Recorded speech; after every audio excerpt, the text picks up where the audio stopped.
ప్రభునందు ప్రియులైన మీకందరికీ యేసుక్రీస్తు ప్రభు నామమున శుభవందనాలు తెలియజేస్తూ ఉన్నాం.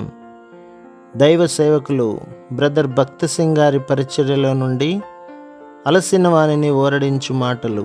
జనవరి 12. సమాధానమను బంధం చేత ఆత్మ కలిగించు ఐక్యతను కాపాడుకొనుట.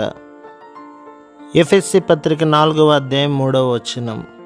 ప్రధాన యాజకుని యొక్క నీలి వస్త్రము మన పనిని యేసుక్రీస్తు ప్రభువుతో జత పని వారముగా నుండి పరలోక పిలుపును జ్ఞాపకం చేయుచున్నది. కొరింథీయులకు రాసిన మొదటి పత్రిక 3వ అధ్యాయం 9వ వచనం. కొరింథీయులకు రాసిన 2వ పత్రిక 6వ అధ్యాయం 1వ వచనం.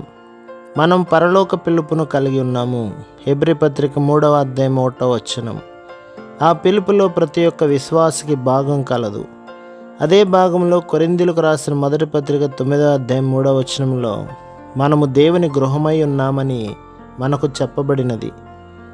మనము ఒక గృహమును కట్టుటకు రాళ్ళు, ఇసుక, ఇటుకలు, మట్టి, కలప మరియు అనేక వస్తువులు అవసరం. మనకు పెద్ద రాళ్ళు మరియు చిన్న రాళ్ళు రెండునూ అవసరం. యేసుక్రీస్తు నందున్న ప్రతి ఒక్క విశ్వాసికి దేవుని గృహమును కట్టుటలో భాగము కలదు. మనము యేసుక్రీస్తు ప్రభు యొక్క గృహమును కట్టుచున్నాము మరియు మనమే ఆ ఇల్లు. హెబ్రీ పత్రిక 3వ అధ్యాయం 6వ వచనం. నీలి వస్త్రము యేసుక్రీస్తు ప్రభు యొక్క శిరసత్వము క్రింద ఉండి ఆయన పరలోక నివాస స్థలమును నిర్మించు మన పరలోక పిలుపును సూచించుచున్నది. మనం సంపూర్ణతను సంపూర్ణంగా అనుభవించు నిమిత్తం యేసుక్రీస్తు ప్రభు యొక్క ఇంటి నిర్మాణములో మన భాగమును మనము తప్పక తీసుకొనవలసి ఉన్నది. నీలి వస్త్రపు అంచున నీల, ధూమ్ర, రక్తవర్ణములు గల దానిమ్మ పండ్లు కలవు. దానిమ్మ పండు చూచుటకు పైకి ఒకటే పండుగా ఉండును గాని కోసి చూచిన ఎడల దానిలో చాలా అరలు ఉండును. ప్రతి అరలోనూ కండగలిగిన విత్తనములు ఉండును. పాలస్తీనా దేశంలోని దానిమ్మ పండ్లు చాలా పెద్దవిగా ఉండును. ఈ పండు ప్రభు యొక్క ప్రజలకు గుర్తుగా ఉన్నది. విశ్వాసులందరూ ప్రపంచం యొక్క ప్రతి భాగంలోనూ చెదిరి ఉన్నను వారందరూ కలిసి ఒకే సంఘంగా ఉన్నారు. యేసుక్రీస్తు ప్రభు యొక్క రక్తముచే కొనబడిన వారందరూ సంఘములోని సభ్యులుగా ఉన్నారు. సంఘం ఒక్కటే. యేసుక్రీస్తు ప్రభువు ఏక మనస్సు కలిగి అసూయ లేని వారితో సంఘమును నిర్మించుచున్నాడు.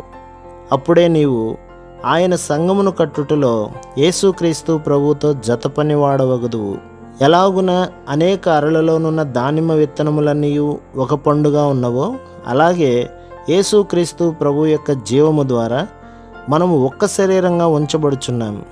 విశ్వాసుల యొక్క ఏడంతల ఐక్యతయే వారిని ఒక్క శరీరంగా చేయుచున్నది. ఒక్క శరీరం, ఒక్క ఆత్మ, ఒక్క నిరీక్షణ, ఒక్క పిలుపు, ఒక్క విశ్వాసం, ఒక్క బాప్తిస్మం, ఒకే సృష్టికర్త అయిన ప్రభువు ఇట్టి ఏడంతల ఏకత్వము తన ప్రజల మధ్య ఉండవలనని కోరుచున్నాడు.